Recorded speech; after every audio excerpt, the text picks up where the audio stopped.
Como siguiente punto tenemos la jura a la bandera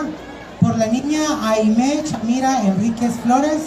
estudiante de la Escuelita de Párvulos Lucila Morales Sosa.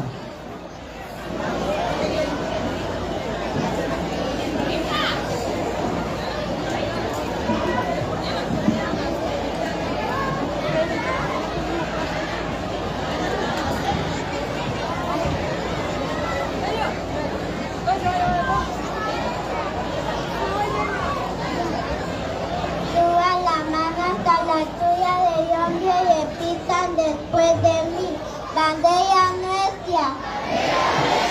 a ti juramos, devoción perdurable, lealtad perenne, honor, sacrificio de esperanza, hasta la hora de nuestra muerte, en el nombre de la sangre de la tierra. Juramos mantener tu exactitud sobre todas las cosas, en los peores de los días, en los días adversos, velar y aún morir